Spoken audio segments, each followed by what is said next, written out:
Julian, I say this in all honesty. The best thing about the Panthers season now is that it is over, and no more damage can be done. Yes, you're right. There is no lower than this. It is a new year, and it still is the same Carolina Panthers we have seen all season long.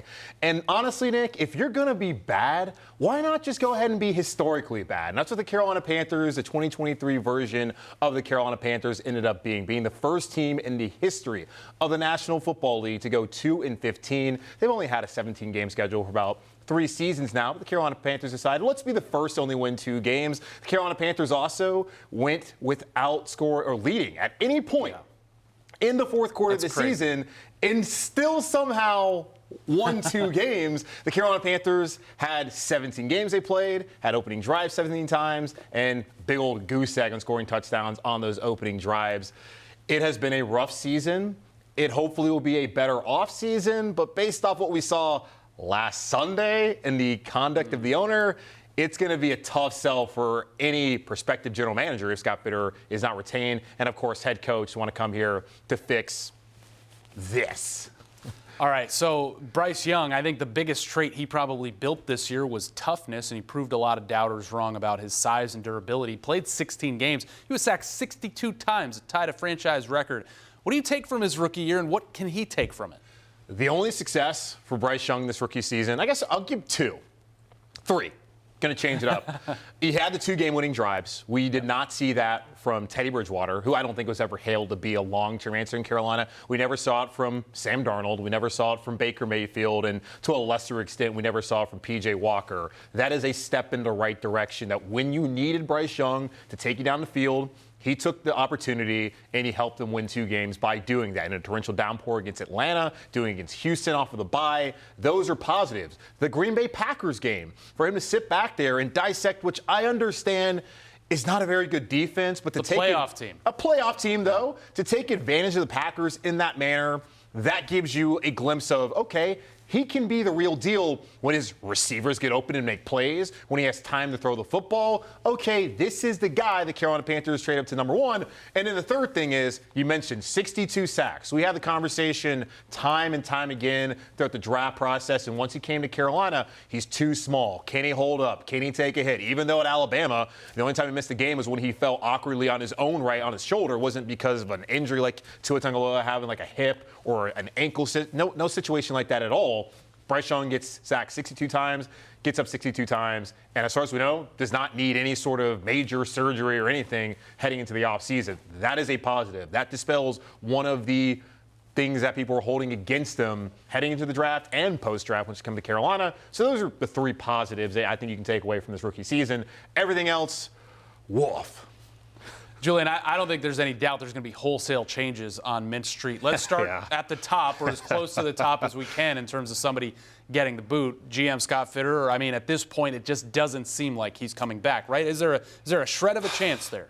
It's interesting. The reporting has said that Diana Rossini's reported this. Adam Schefter's reported it. Jeremy Fowler, Dan Graziano, all the NFL insiders are reporting that the league expects that Scott Fitterer will no longer be the general manager. But then there's also been a little bit of the caveat of he could still stick around for the time being to help David Tepper find a next head coach. And David Tepper apparently has called upon Sportsology with one of the greatest grifts out there going, which is a search firm to help him find a new candidate. If you've ever covered college sports, you know the deal with those. Hey, you want to start a search firm? There's a lot of money in it, apparently. But with Scott Fitterer, I think if they're going to move on from him, just do it on Monday. Just let him go. I don't think it makes a lot of sense to keep him around for the hiring process. They just had him last year, this time last year, doing the exact same thing, and that resulted in Frank Reich, who only lasted 11 games. You look at his record, too, and not everything has been on Scott Fitterer. You can look at some of the players, like DJ Chark, who had just a horrible fumble. That's someone that Frank Reich went out and said he wanted to bring in here. Miles Sanders, Deuce Staley, they go back to Philadelphia, both running backs. Why else would the Carolina Panthers pay a running back in the offseason? It sounds like a Deuce Staley kind of move, but still Scott Fitterer, the trades that he's made have not worked out. C.J. Henderson has not been a high-level player for the Carolina Panthers. You can even question the draft compensation they used to get up to number 1 to bring Bryce Young, having to part ways of DJ Moore. You look at some of the other things. The draft has been miss more than hit for Scott Fitterer, and it's just been a bad team. He's been here for 3 seasons. It's been 5 wins, 7 wins, 2 wins. Everything's heading in the wrong direction. You can see the talent is lacking on this roster. So I don't ever want to sit here and advocate for someone's job, because I understand he spent a long time in this league as a talent evaluator to get this opportunity in Carolina. And unfortunately, he's working for the worst owner in the league. And the coach before, Matt Rule, had more control of the roster than he did. But it's just time to just blank slate, try and fix things with a new general manager, new head coach. And I wish Scott Bitter the best in his future endeavors. Okay, let's talk about that coaching search, which is going to get started, and obviously the NFL's pushed things back a bit in terms of who you can talk to, when you can talk to them, which is a good thing. There could potentially be 10 jobs open. I mean, as a Panthers, as somebody who covers the Panthers, where do you think that puts them on the list? At the bottom, Washington's not going to bring back Ron Rivera from all the reporting, and with a new owner. And they used to have the worst owner in the NFL in Dan Snyder, and they were one of the worst organizations in the NFL. Now that David Tepper is throwing drinks on fans and meddling, and the Panthers are, well, bad again, he seems to be the worst NFL owner right now, and the Panthers arguably are the worst organization. With all that being put together, it makes it the least attractive job. They don't have a first-round pick this year. I don't think a first-round pick's a magical elixir that's going to all of a sudden turn the Carolina Panthers into a Super Bowl contender in 2024, but it would at least help. They don't have a second-round pick next year. They don't have a lot of picks in general. They have 6 of them, and I believe the third-round pick's from San Francisco.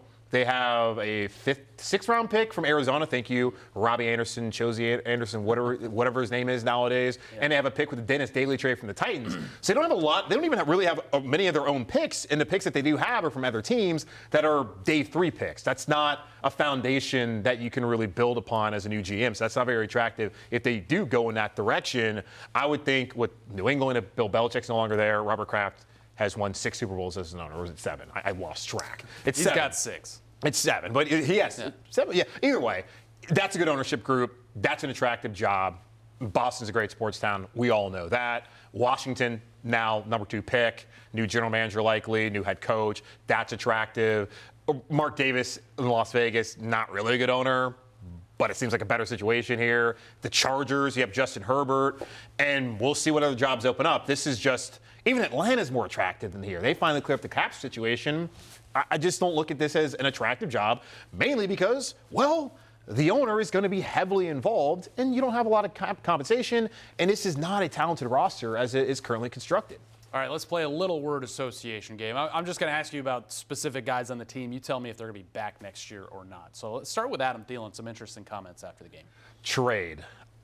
For Adam Thielen, this was been like a renaissance for his career, honestly. I don't think anyone expected this from Adam Thielen. I felt like at age 33, and I always feel weird saying that, only being 30, being younger than him, but I did not think at age 33 that for football sense, like he would. I didn't think he was going to have 100 receptions and over 1,000 yards. I did not see that happening. I thought he would be their leading receiver, and de facto number 1, because the rest of the receiving core, as we saw played out, I didn't really think they were going to be all that great. Did not think they would be this bad, but I did not expect them to be even above or an average unit in the NFL this year. But Adam Thielen is somebody, from listening to what you put out there on Twitter, he seems like somebody who probably enjoys being in Charlotte, but would like to go somewhere to spend likely one of his last 1 or 2 years of his career actually playing for a competitive team, which I'm sorry, fans out there, this is not going to be a competitive team in 2024. Are they going to be the worst team in the NFL?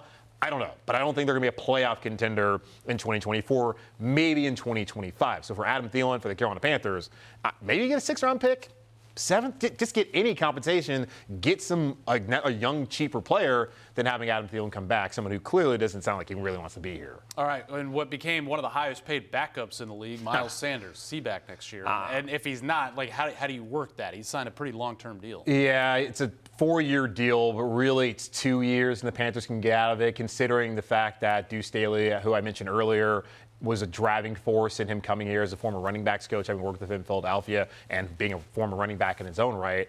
It feels like that's a move the Panthers need to make as far as just eating some dead cap money. And Sanders had some interesting comments to Joe Person of The Athletic earlier this week, talking about how he made a commitment. He wants to be here for 4 years, and until the team says, hey, we're done with you, he wants to be here, he wants to fix things. And I appreciate that attitude. But looking at today's game, he's probably the 3rd best back they have. You look at Chuba Hubbard, then Raheem Blackshear, who should be back next year, and then it's Miles Sanders. It just does not make any sense in today's NFL to pay a running back as much as they're paying him. Like, if it's Christian McCaffrey, which we've already been through that, then sure. But Miles Sanders, unfortunately, did not work out. I think they need to find a way to just get out of that deal, and it's going to cost him some serious cap implications. This should be a rather quick answer. DJ Chark? Go. Hayden Hurst, who unfortunately finished the season in concussion protocol. For his own health, I hope he retires. Okay. Defensively, Brian Burns, I mean, here we are. This has come to a head again. No long-term deal's been struck.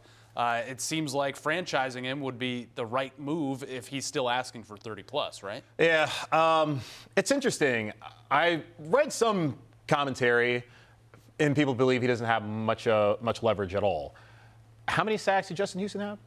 Was it half? Yeah. Gross Matos, who's a free agent, had 4.5, career year for him, and I thought he was actually a pretty good player. But he's more of someone who can help set the edge in a run game. I don't look at him as more of a true edge rusher. Marquise Haynes barely played the season, and when he did play, had 0 sacks. Amari Barno, who ended the season on IR, hasn't really shown too much in his first 2 years. I would imagine a new coaching staff is likely going to want to move on from him. And DJ Johnson, at age 25 as a rookie, is very much a project.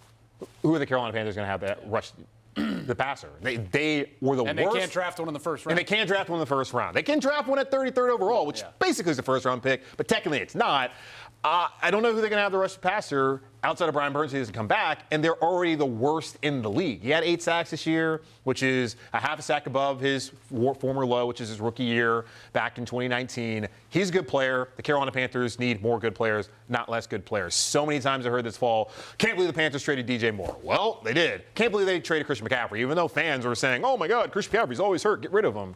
They're not getting better by getting rid of good players. So Brian Burns, I think, is probably more of a slap the tag situation than placing a franchise tag on him. But yeah, that's a guy that you would want to have back, and I just don't know what you're going to get in a trade for him, knowing that other teams are going to have to negotiate a new deal with him, and the time they could have got the most was, well, last trade deadline in 2022. Yeah, right. And to me, that means you just got to find a way to keep him right. And for all the reasons you said, Frankie Louvu.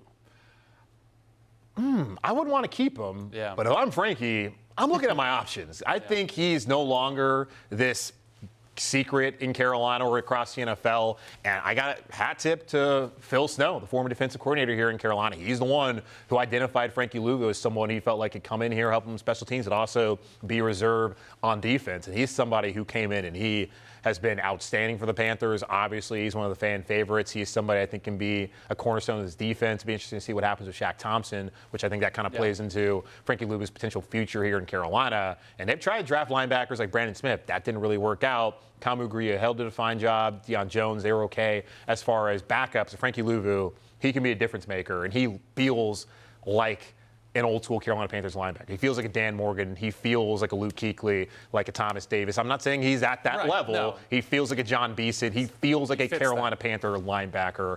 I would hope he'd be back. But if I'm Frankie, this is his time to get paid. And to every single player, you're probably not watching, go get paid. So he should go get paid. If it's here in Carolina, it's great. If it's not, good for him. All right, last one. I'm going to flip it back to the offense and put a qualifier on this. Will we see left tackle Ike Ekwonu in a Panthers uniform next year or guard Ike Ekwonu?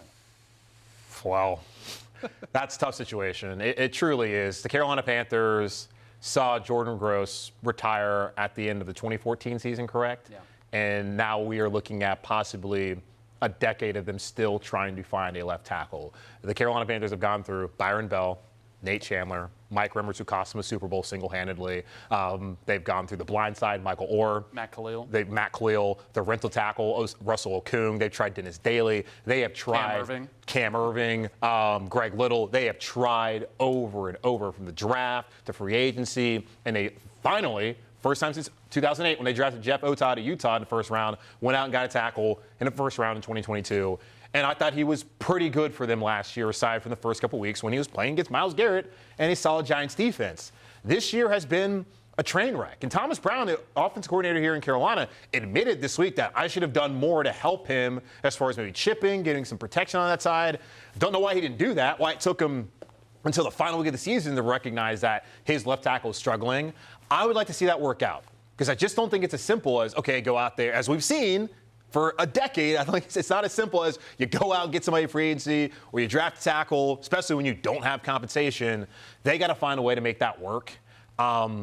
It's not like there's anyone in-house, right? Like, I don't think Ricky Lee, the undrafted free agent out of A&T, is going to step up next year and be the starting left tackle. I don't think David Sharp's going to be it. Elm Manning, who they signed late on in the season, I don't feel like those guys are the answer. We already know Taylor Moton, he's not a left tackle. They got to find a way to make it work. I don't imagine James Campbell will be back.